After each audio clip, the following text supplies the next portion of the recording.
memang kalau kita ngomong GCG ya, ini sedikit sharing karena ketika itu memang GCG ini mulai diomongin di dunia itu ketika permasalahan terjadi riak-riak permasalahan di korporasi di dunia sekitar tahun 80-an. Nah, kalau di Indonesia itu ketika kita terjadi krisis multidimensional 97-98 yang berkembang menjadi krisis politik juga di Indonesia, itu memang GCG ini disinggung di dalam letter of intent antara pemerintah Indonesia dengan IMF. Awal mulanya dari sana itu. Nah, itu karena ketika itu saya mendampingi Pak Darmin, jadi liku-liku GCG ini sejarahnya dari sana sedikit-sedikit masih ingat lah. Nah, karena GCG ini lintas sektoral ketika itu, memang ketika itu ada keputusannya malah keputusan Menko Perekonomian kalau nggak salah ketika itu, masih namanya Komite Nasional Corporate Governance, jadi KNKCG ketika itu. Nah, itu memang sekitar tahun kalau nggak salah tahun 2000-an deh, tahun 2000-an, pokoknya pasca krisis. Nah, kemudian setelah itu memang karena program rekapitalisasi perbankan yang menghabiskan uang cukup banyak sampai 652 triliun untuk rekapitalisasi perbankan. Nah, nggak kebagian waktu itu memang Pak Budi, Bu Rista, Pak Ahmadi, asuransi nggak kebagian.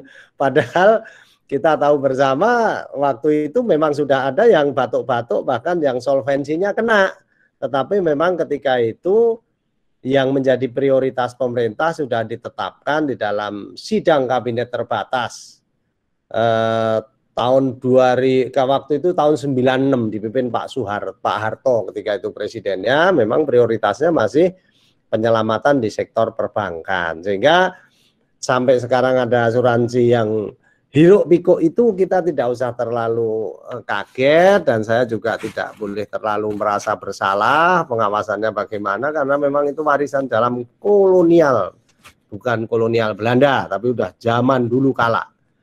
Nah, Bapak Ibu sekalian, memang ketika setelah rekapitalisasi perbankan, penerapan GCG memang didahului oleh sektor perbankan. Tahun 2004 sudah dimulai aturan mengenai GCG di sektor perbankan, sudah dimulai.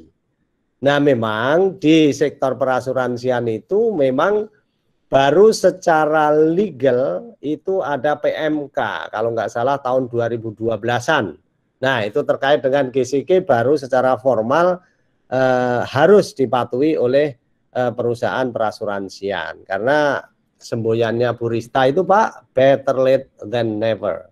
Jadi nggak apa-apa, yang penting kita juga mengarah ke sana. Nah, kemudian setelah pengaturan pembinaan pengawasan beralih ke OJK, itu di dalam POJK diformalkan lagi, yaitu di dalam POJK tahun berapa, 2016 kali ya. Maklum ini regulator baru di sektor perasuransian, jadi sambil mengingat-ingat 2016 dan kemudian sudah disempurnakan lagi pada tahun 2019.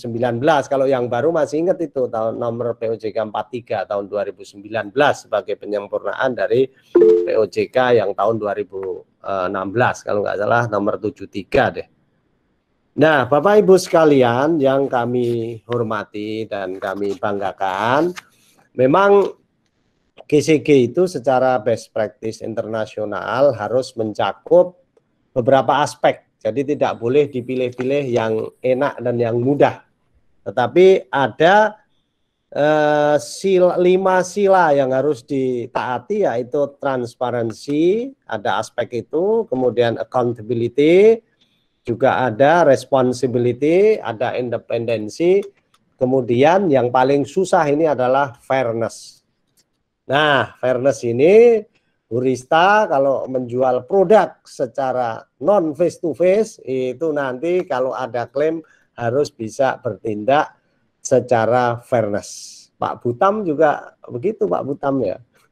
Nah, jadi hal-hal tersebut 5 aspek GCG itu diharapkan ini Pak Edi sebagai LPPI juga ikut non bank juga harus disentuh Pak Edi, singkatannya LPPI mungkin nanti harus ditambahi, jangan hanya perbankan aja. Jadi biar Pak Edi nanti kalau undang-undang non bank juga siap laksanakan karena singkatannya juga sudah keuangan lagi, jadi lebih komprehensif gitu. Ini sebagai bahan ini aja Pak Edi, diskusi Pak Edi, biar nanti umat Bapak itu semakin banyak. Itu aja Pak.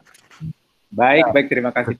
Bapak Ibu sekalian yang kami hormati, memang ada juga beberapa hal di dalam penerapan GCG yang terdiri dari 5 prinsip tadi, kita juga harus di dalam implementasinya kita harus memperhatikan sekali hal-hal misalnya ya terkait masalah kalau di struktur organisasi di dalam suatu korporasi, kalau kita ngomong di sini konteksnya di asuransi atau industri jasa keuangan, itu sudah cukupkah struktur daripada kepengurusan, misalnya direksi dan komisaris, tentunya juga di-equip dengan komite-komite yang mendukung untuk penerapan dan pelaksanaan dari good corporate governance tersebut. Kemudian juga selain struktur tentunya juga kebijakan, prosedur atau SOP, kemudian sistem informasi manajemen, dan juga pembagian tugas yang sudah diatur secara govern. Nah, kemudian aspek lainnya tentunya juga kalau semua itu sudah dipenuhi, harus dilihat juga efektivitas proses daripada penerapan GCG tadi bisa berjalan atau tidak. Artinya ini ada aspek evaluasi, bukan hanya kecukupan struktur, komite-komite, ada SOP, ada IT, ada kebijakan komplit, tetapi kalau tidak dimonitoring dan evaluasi, tentunya itu nanti juga akan kurang efektif penerapannya. Nah, di sisi lain kita perlu juga kualitas outcome-nya seperti apa. Apakah sudah bisa memenuhi harapan para stakeholders atas penerapan GCG itu atau belum? Itu harus tested itu. Nah, hal-hal seperti itu ini adalah yang mendasari ketika pertama kali GCG itu menjadi perbincangan di dunia internasional dan dunia nasional. Nah, sehingga KNKG senantiasa memperbaiki struktur, bisnis proses, dan juga evaluasi terhadap penerapan GCG tersebut dari waktu ke waktu. Bapak Ibu sekalian, tentunya penerapan GCG ini meskipun dibuat suatu struktur yang baik, ada evaluasi, ada outcome, tetapi ada 2 prinsip yang perlu juga kita atur. Ada 2 aspek, yaitu tentunya dari diri kita. Kalau zaman Pak Harto dulu itu Waskat, itu terkenal dengan Waskat, pengawasan melekat. Jadi dari kita sendiri, behavior kita itu sebetulnya sudah mengarah ke sana atau tidak. Nah, sebagai contoh Pak Edi nggak usah dikasih struktur, nggak usah kasih pedoman. Pak Edi itu orangnya udah terkenal istiqomah, walaupun namanya bukan istiqomah ya, Pak Edi Setiadi. Jadi dari dirinya itu memang sudah siap untuk menjalankan GCG. Nah, yang kedua faktor pemaksanya adalah regulasi. Di Indonesia tanpa ada regulasi, tanpa ada rambu, orang akan kemana-mana, zigzag kemana-mana. Istilah ibaratnya kalau Pak Budi swingnya ke sana kemari, kanan tahu-tahu OB. Nah, itu perlu ada regulasi yang membatasi rambu-rambu kiri kanan agar selalu pada on track pada jalurnya. Di situ. Jadi selama 2 aspek itu tidak dijaga dengan baik, diri kita sendiri, jadi behavior coba kita terapkan di lingkungan kerja kita buat behavior bahwa kita itu kerja itu selain diawasi oleh diri kita, yang di atas juga mengawasi kita. Nah, sehingga kita itu ada yang namanya waskat di situ, pengawasan melekat dari diri kita masing-masing. Nah, regulasi ini adalah sebetulnya hanya bagian dari daripada pelengkap, tetapi tanpa ada regulasi nanti faktor enforcement-nya kan nggak ada.